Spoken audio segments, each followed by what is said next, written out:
Hi అండి, అందరూ బాగున్నారా? Welcome to our channel. ఈరోజు మనం చూడబోయే రెసిపీ టేస్టీ ప్రాన్ కర్రీ. ముందుగా దానికి ఏమేమి కావాలో చూద్దాం.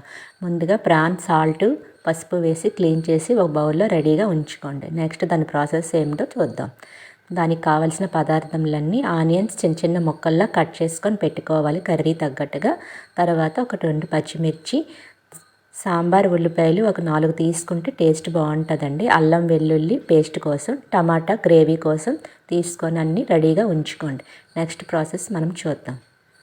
నెక్స్ట్ దానికి కావాల్సిన మసాలా పదార్థములు సాల్ట్, గరం మసాలా, కారం, జీలకర్ర పొడి, ధనియాల పొడి, పసుపు అన్నీ మీ స్పైసీ తగ్గట్టుగా తీసుకొని ఒక ప్లేట్లో ఉంచుకోండి.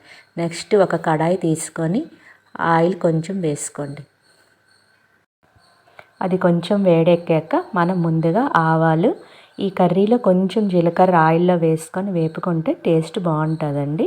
కొంచెం జీలకర్ర వేసుకోండి. అది కొంచెం చిటపటమన్నాక పచ్చిమిర్చి కొంచెం వేసాక బాగా కలుపుకున్న తర్వాత మనం ముందుగా కట్ చేసి పెట్టుకునే సాంబార్ ఉల్లిపాయలు చిన్న చిన్న ముక్కల్లా కట్ చేసుకొని ఆనియన్స్ అన్నీ వేసుకొని ఒకసారి బాగా కలుపుకోండి.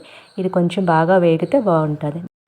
ఇప్పుడు ఒక చిన్న రోల్ తీసుకొని అందులో అల్లం వెల్లుల్లి పేస్ట్ చేసుకొని పెట్టుకోండి. అల్లం వెల్లుల్లి ఫ్రెష్గా దంచి వేసుకుంటే టేస్ట్ చాలా బాగుంటుంది.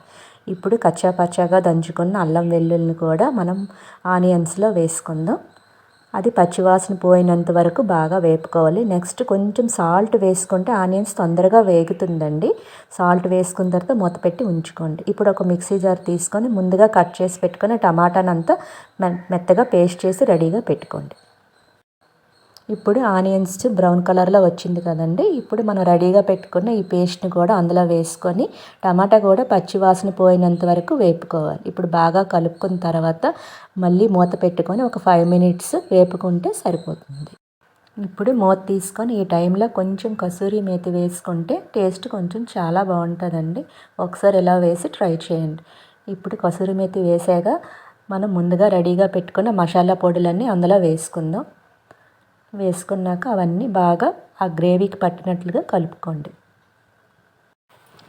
ఇప్పుడు ముందుగా మనం సిద్ధం చేసి పెట్టుకున్న ప్రాన్ అందులో వేసుకోండి. ప్రాన్ వేసేటప్పుడు జాగ్రత్తగా కలుపుకోవాలండి, విరక్కుండా కలుపుకుంటే బాగుంటుంది. ఇప్పుడు మూత పెట్టుకోండి. మూత పెట్టుకొని ఒక 5 మినిట్స్ ఉడికించుకుంటే అందులో ఉన్న వాటర్ బయటకు వస్తుంది. ఇప్పుడు ఈ స్టేజ్లో కొంచెం కరివేపాకు వేసుకోండి. ఇప్పుడు ఆ వాటర్ ఇంకిపోయినంత వరకు మనం మూత పెట్టుకొని ఉడికించుకోవాలి. అప్పుడే నీచు వాసన పోతుంది. చూసారా, ఇప్పుడు వాటర్ ఇంకింది కదా, మీకు తగ్గట్టుగా వాటర్ పోసుకొని మనము గ్రేవీ తగ్గట్టుగా వాటర్ పోసుకొని ఇది సెమీ గ్రేవీగా ఉంటే బాగుంటుందండి. చివరిగా కొత్తిమీర వేసుకొని గార్నిష్ చేసుకోండి. చూసారా, ఇప్పుడు మన ప్రాన్ కర్రీ రెడీ. ఇది రైస్, చపాతీలోకి దేనిలోకైనా బాగుంటుందండి. ఇది సెమీ గ్రేవీగా చేసుకుంటే బాగుంటుంది. అందరూ ఒకసారి ట్రై చేయండి. ట్రై చేసి ఎలా ఉందో కామెంట్లో చెప్పండి. Okay, like, share, subscribe. Okay, bye అండి.